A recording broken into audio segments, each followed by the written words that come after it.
And good morning, everybody, and welcome to the Most Important Conversations daily meditation. We host these meditations Monday through Friday. The meditation theme that overarches all of our meditations is liberation. Liberation from that which is holding you back, that which is keeping you trapped, that which is your conditioning. So that's what we're seeking to help awaken and provide insights so that you can liberate yourself from that conditioning. And each day when we host these meditations, we begin with a short talk. And the theme of these talks are usually derived from our core program inside of the Most Important Conversations. And that program is called Whole Life Architecture. Whole Life Architecture is a program where participants are live and interacting and co-creating, and each of them are creating their life by design so that they no longer feel compelled to tolerate a life by default. And they get to do it in an environment with other people where they learn from each other, where they share with one another, where they challenge and hold each other accountable so that the lives that they're living are actually experiencing that transformation. You can find out more about whole life architecture on our website, which is tmicglobal.com. For the last several weeks, we've been talking about suffering, and we've been talking about how, as creators, which is our essential nature as human beings, we are creating everything. We are the creators of everything. And one of the things that we create, at least the conditions for, if not the outright direct experience, is our suffering. And I was listening recently to the radio as we are now in the holiday season, and they were talking about consumers. And this happens every holiday season. We have the Consumer Price Index. We have concerns about what consumers are buying or not buying. We analyze consumer behavior. And it sounds fairly, benign at first when you hear this word consumer, until you realize that who they are all talking, the they who write these reports, the government, corporations, analysts, who they are talking about is you. We have in whole life architecture, one of our first distinctions is, are you a creator or are you a consumer? And yet, as an entire culture, we have been conditioned and therefore experience suffering from being relegated to and related to a consumer. The distinction between being a creator and consumer is actually profound. First of all, when we talk about consumer, we're not talking about only the buying and purchasing of things or objects, which is normally what we think about when we hear people talking about consumers. It's usually in reference to our consumer market economy. And so it's an economy that relies on people continually buying things, even in most cases, things they don't need, or things that are just breaking because of planned obsolescence. It's by design, the things we buy are meant to wear down and break faster than they would if they were actually made well. And that forces us to go buy more things and consume more stuff. But I'm not just talking about that, although that type of physical object consumer is part of the consumer definition. But being a consumer also means consuming ideas, the ideas of other people, the ideas of the culture and the society. It means consuming space. How much space are we taking up? There's some people who live in small apartments in New York City, and then there are people who have 20, 30, 40,000 square foot mansions. So we consume space. We consume energy. How much energy are we consuming in our life? We consume time. We consume time by just wasting time, just killing time, binging shows on Netflix instead of being up to something in the world. So being a consumer is a way of being. We can consume things, we can consume energy, we can consume space, we can consume time, we can consume ideas. Are you a consumer or are you a creator? Most of us have been conditioned to consume, and much of our suffering, at least in the Western world, is directly correlated to and tied to this way of being as a consumer as opposed to being a creator of our life. In fact, for most of us as consumers, we are living and tolerating a life by default. It's a life of default consumption. We live for the validation that we get from other people, so we consume their ideas, their expectations. We consume their schedules, and they become our schedules. We consume their relationship to time and what they expect we should be doing with our time, and so we consume their expectation of time. We consume their expectation of what we should look like, what we should eat, how much we should be spending on things, how many things we should even own in the first place, whether the things are good things or bad things, and who defines good and bad. We consume those definitions. When you're a consumer of life, everything that defines and constitutes you is from without. It is not generated from within. And so we effectively become robots or automatons to who? Well, the proverbial they. You know, we all use this term, the they out there, they say this, they do that, they expect this. Who's the they? The they, when you really step back, is actually us, because we're part of the they. Whenever we live a life of consumption versus creativity and creation, we are contributing to the they. We are contributing to the conditions that become our conditioning. It's the recursiveness of this whole dynamic that often can confuse us, but we are, by participating in these conditions, by consuming these conditions, we are contributing to their continuation. And so I wanted this morning to invite you to ask some questions of yourself, because one of the things that's beginning to happen in what TMIC stands for, you know, our mission is to reconnect people to themselves, to each other, and to nature. Another way of thinking about that is our mission is re-indigenizing humanity. Indigenizing humanity. We were all indigenous at one point. If you go back in the historical record, tens of thousands of years, we were fully integrated human beings that were connected to each other and were connected to our own individual naturalness and were connected to the natural environment. I was just reading yesterday an article about grounding and this.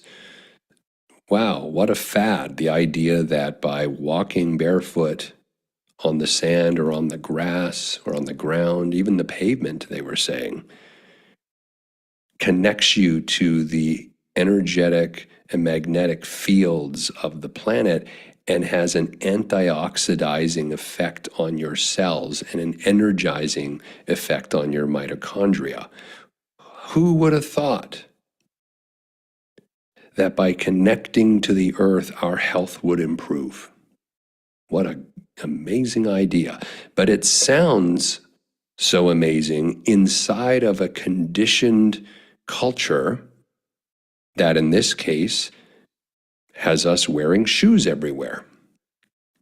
I'm not saying not to wear shoes sometimes, but the idea that when someone is walking barefoot, it occurs to us as weird, to the point where someone might say if you were walking without shoes in a parking lot, people would look at you and be like, isn't that strange? He doesn't have shoes. That's conditioning that we have consumed.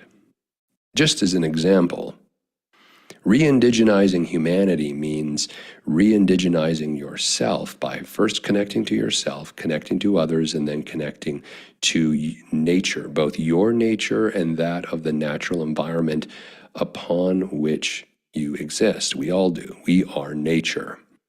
This narrative that so many are fighting for, that humans are above nature, different than nature, better than nature, that even the impact of human human activity is not contributing to increases in global warming and changes in climate is so ridiculous on its face when you step back and realize that it's not like we're separate from nature. It's not like we can just do anything we want, and it has no impact and no effect on the oceans, on the animals, on the air quality. I mean, what a ridiculous idea, but people want to believe it. We're desperate to believe it because we want to avoid the discomfort and the effort that it would take to transform and change ourselves.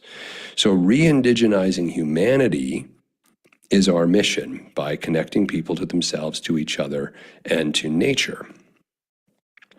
And part of this re-indigenization means helping people transform from consumer back to creator.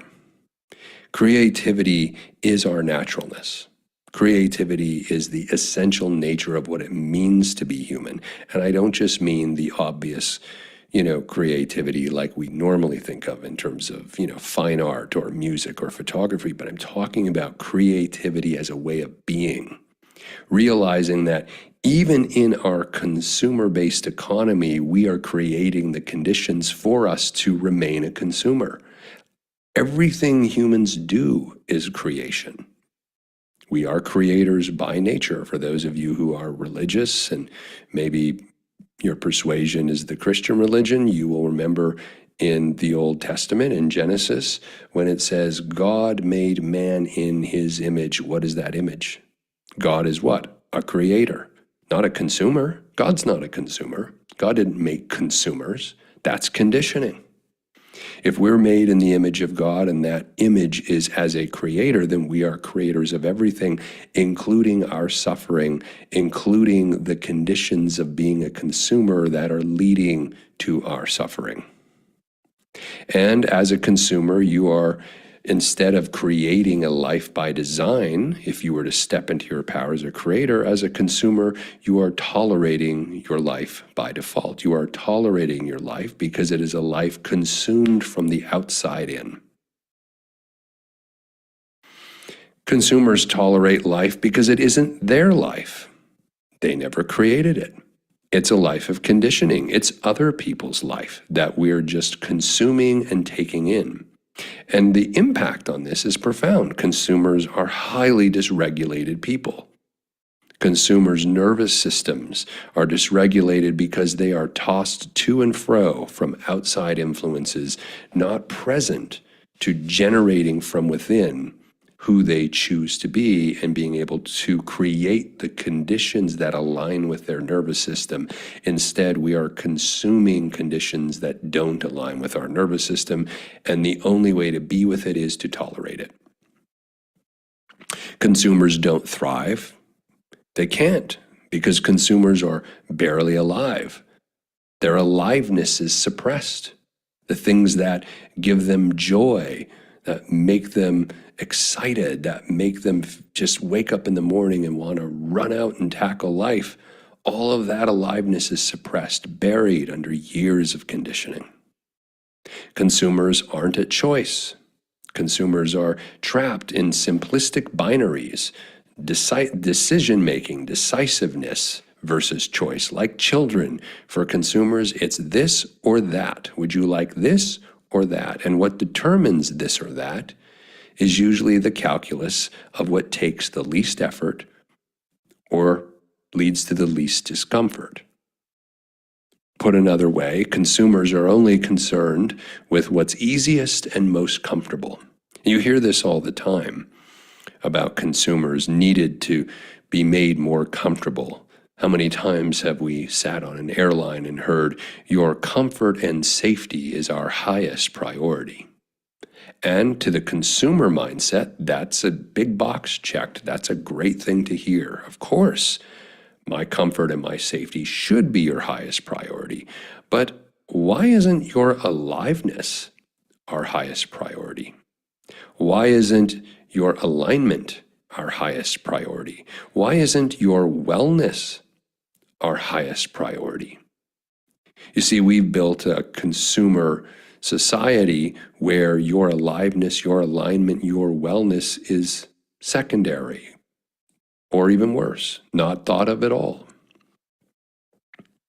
And why is this the case? Because despite the effort and the discomfort that these things require, it is these things that will make us fully human and fully alive. Years ago, I was at the YMCA and they had this poster and it said, the best way to get more energy is to give it away. In other words, put in the effort and experience the discomfort of exercise, and you will have more energy. But to the consumer mind, being uncomfortable and having to put effort into something is ridiculous. After all, isn't my comfort your highest priority? I'd invite you to consider as we move into this holiday season whether you are satisfied and fully alive in your life. Whether you are merely just tolerating your life by default as a consumer, or whether you're ready to become a creator. Whether you are ready to finally drop the shackles of your consumer conditioning and instead embrace the effort and discomfort that creativity requires, because what's on the other side of that is your aliveness, is your alignment, is your wellness, your mental wellness, your physical wellness, your emotional wellness, your spiritual wellness are all available to you only if you drop your conditioning as a consumer of life and begin to step into your innate, essential naturalness, your power as a creator. I'd like to invite Mignon now this morning to guide us through our neurosculpting meditation. Thank you, Chad. And good morning, everyone. Today's neurosculpting meditation explores personal space. And along the journey, I'll be offering cues, toggles, and creative imagery. So you might hear me spell out words or dial up or down or invite playful or even bizarre imaginings, all intentionally designed using the 5-step neurosculpting meditation process. And this process helps to calm the nervous system. It primes the brain for creating supportive ideas and gives you agency in how you move through life. I've found that practicing the same meditation can be supportive in helping to reinforce desired outcomes and create lasting shifts over time. I hope it serves you well. So let's begin. Together, we'll go on a little meditation journey to noticing a space that belongs to us but is not of us. A space just outside of our own bodies. And we will start first by saying hello to your body in this moment, wiggling out any tension, rolling out wrists or ankles, or giving the body a gentle stretch wherever that might feel good. And you might like to find a comfortable seat, or perhaps you prefer to lie down, adjusting your environment to support you however you'd like it. You are welcome to gently close your eyes if that's comfortable to you.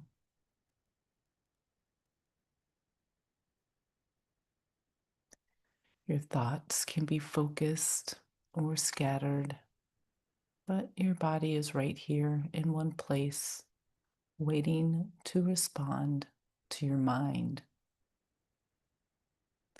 So, what if you could notice at this time which parts of your body would like a little permission to let go and relax a little more so that you sink your weight into the cushion or mattress or ground just a bit further?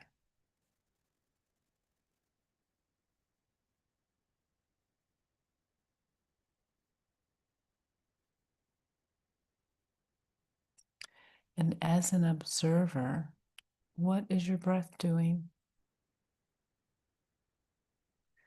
You might start to become aware of the first moment you notice your inhale. Is that at your nose?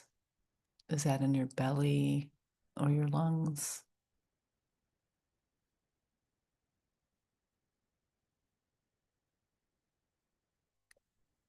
And that is just one point along the journey of your inhale. So, could you expand that awareness?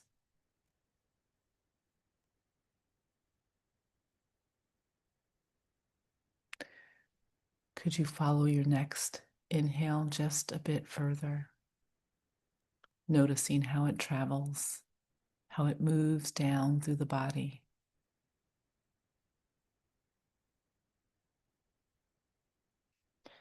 And gently follow the path of your next exhale, allowing your mind to follow the journey of the exhale as your breath flows out into the room and disperses into the air around you.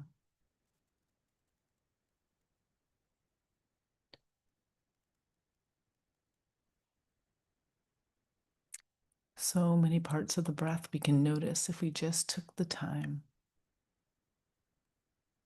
You might even elongate both your exhale and your inhale so you could notice even more.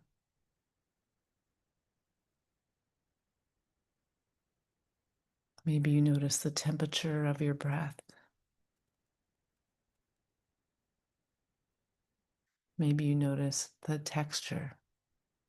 Where is it smooth?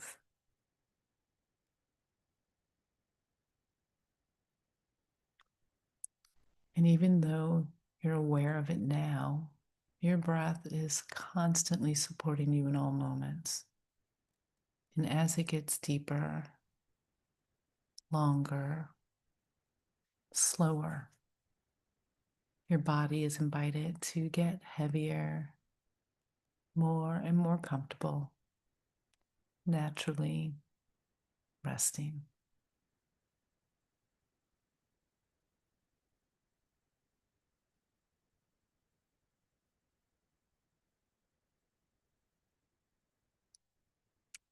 Breath is breathing itself, and perhaps your mind is ready to think of other things. So we can invite it to be creative. How would it be for your creative mind to imagine your friends and family or your favorite shade of green? Would they be forest green, spring green, pastel, or neon? What would that be like?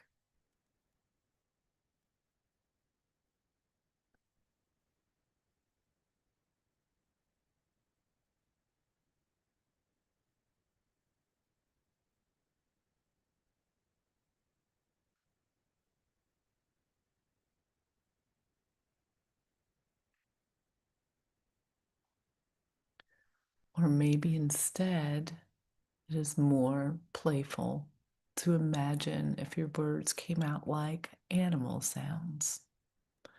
What would your voice sound like?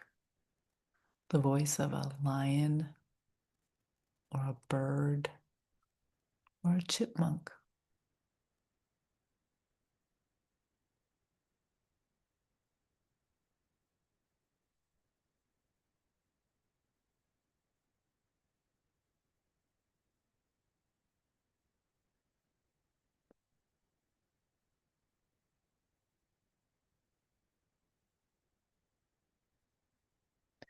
How amazing that the creative mind can think of anything it wants while your breath and body remain supported.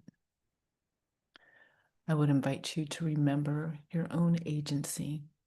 You're the author of a space around you that feels like it belongs to you, your personal space, your bubble. So I wonder if you might bring your awareness in this particular moment to imagining how far your personal space extends beyond the body.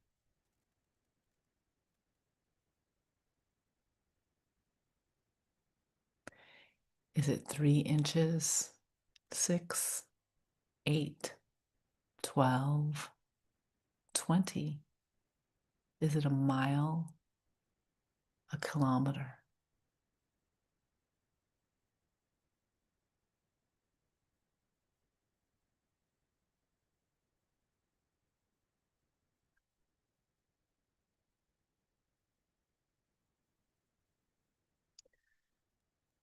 You might perceive this space. You might perceive or imagine the perimeter of this space.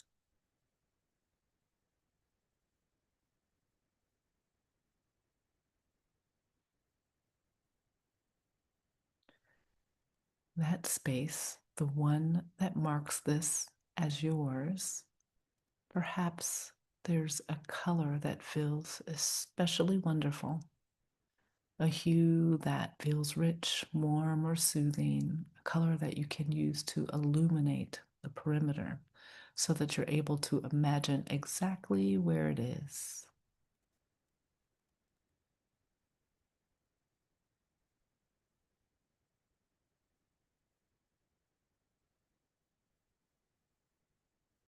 Is the boundary of your very own bubble turquoise or a neon yellow, silver, or some other color?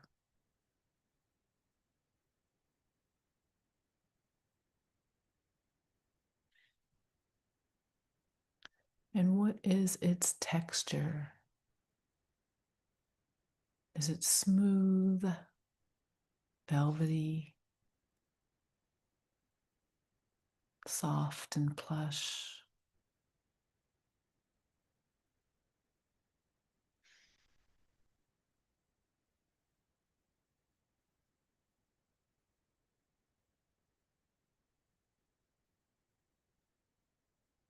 And just because you can, what would it be like to pull that bubble tight in around you, shrinking it close around you, reducing your personal space?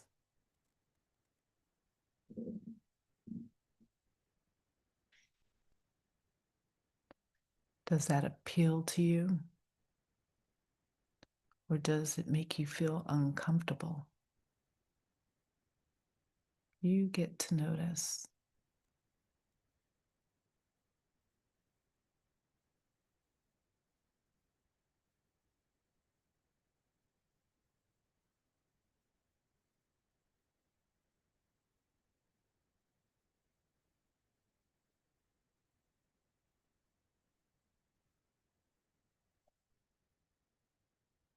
And you might notice changes in your body or breath as you do this. What do you notice?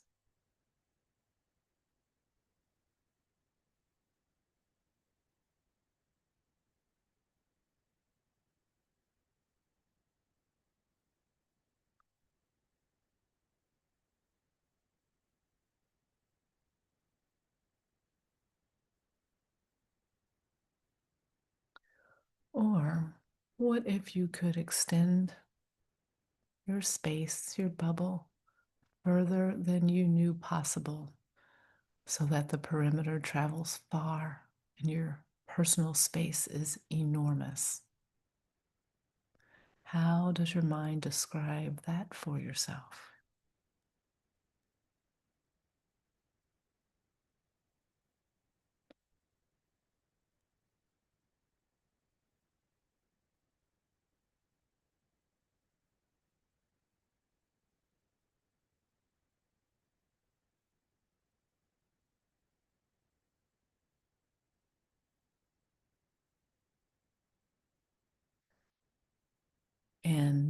somewhere in between too tight and too big is a distance just right for your body.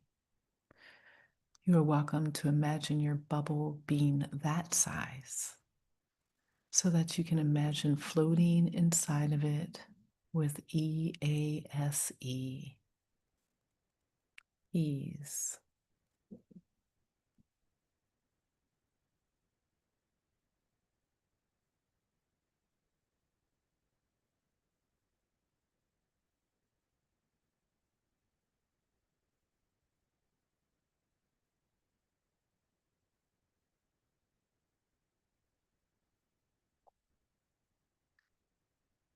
And sometimes our personal space feels too much, too crowded, too heavy. So, as if there was a trap door at the bottom of this bubble, and as if anything like a color, a shape, density could be released if you wanted to. How much would you release out of the bubble, out the trap door, so that your bubble was buoyant and comfortable?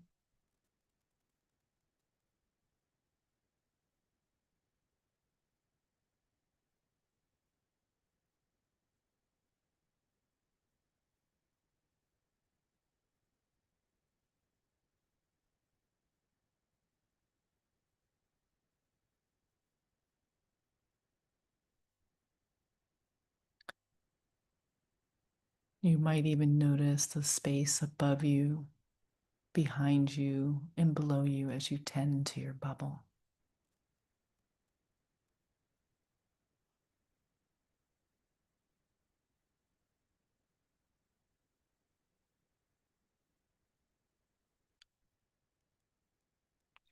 Breath is breathing itself.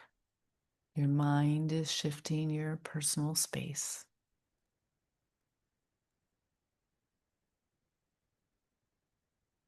And sometimes we even project our uncomfortable emotions and negative beliefs into our space.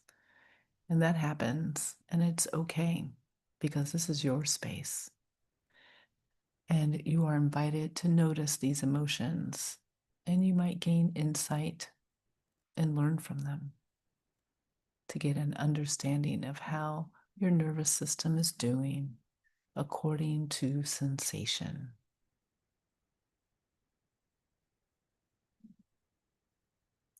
So, if you could bring to mind one of the fears or emotions you would like to shift and soften, what comes to mind for you?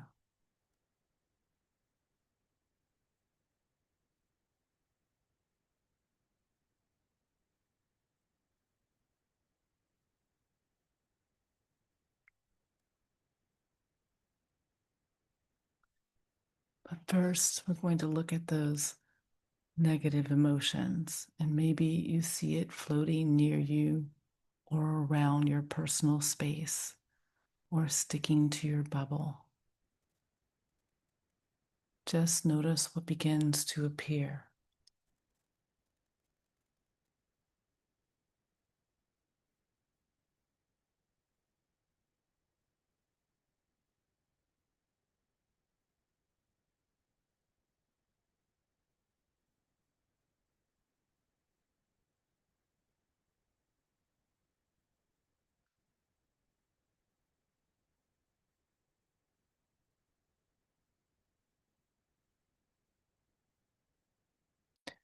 Are you projecting this fear, challenging emotion in small little ways? Or are you filling your own personal space with this message so it becomes a cloud around you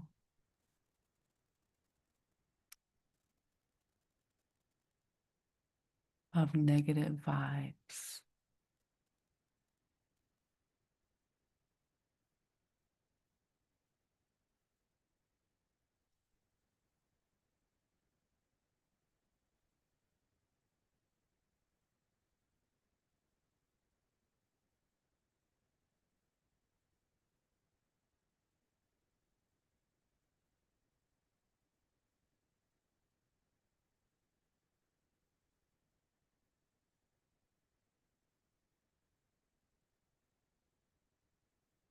But because your body is supported and your breath can go as deep as you like, you can use creative mind to release this color, shape, texture, vibration right out of your bubble through that trap door you may have created.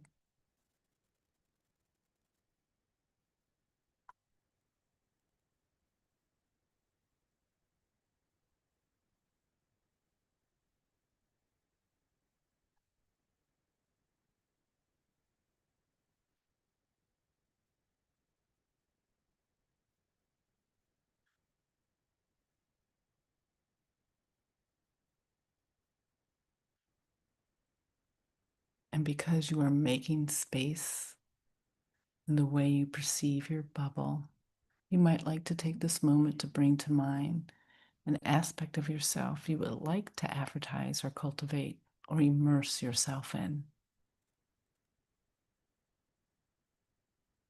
What words come to mind? Words like patience or confidence or success or compassion, maybe something else.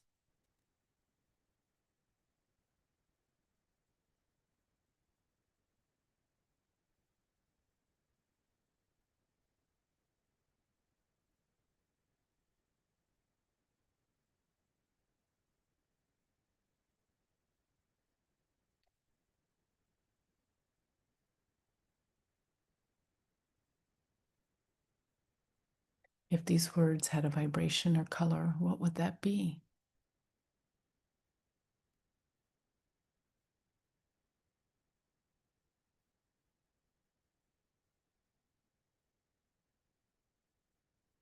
Luminescent or glowing or bright.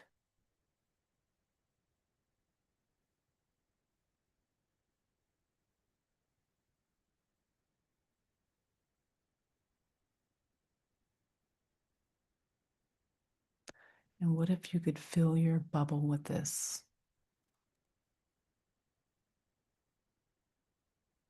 Like a painting on a canvas with a paintbrush, illuminating and tuning the space around your body. With each brushstroke and breath.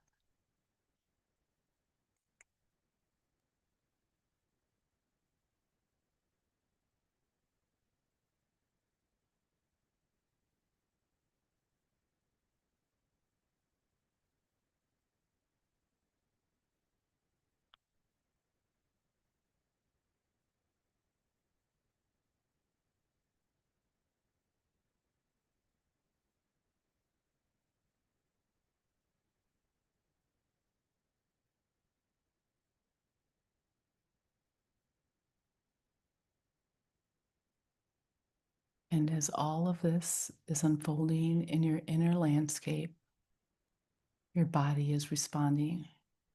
So if you could ask or observe where in your body you are responding, what do you notice?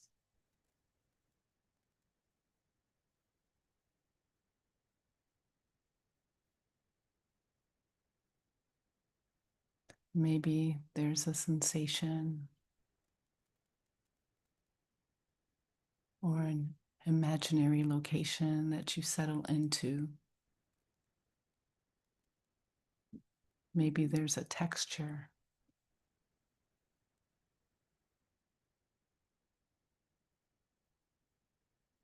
Or maybe the body wants to move. Whatever you notice, this is your body responding to your mind. And no matter how great or small that response, real, felt, or imaginary, you're welcome to settle into that, giving it a felt sense and embodied motion by placing your non-dominant hand on the part of you responding.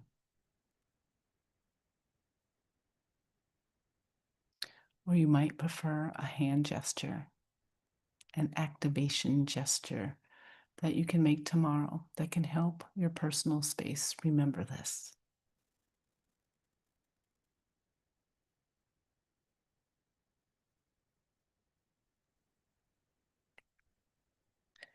If you could create an activation word or phrase or mantra that could best remind you of this tomorrow, what is that?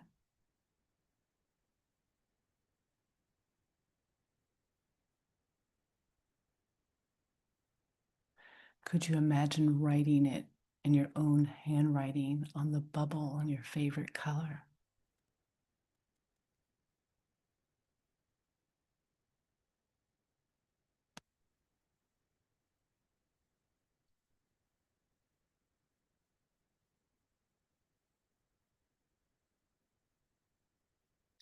And you can invite your own bubble to just be there behind the scenes, as your breath is always there behind the scenes, serving you, supporting you.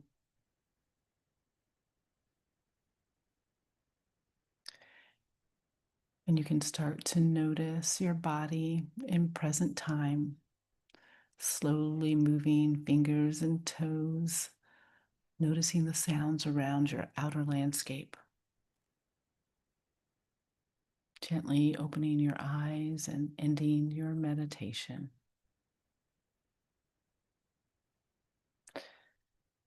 Thank you all for being here for today's meditation. I encourage you to take a few moments to journal about your experience, and I welcome you to return for our next meditation session. We meet each Monday through Friday at 7 a.m. Pacific. Wishing you all a gorgeous day. Be well.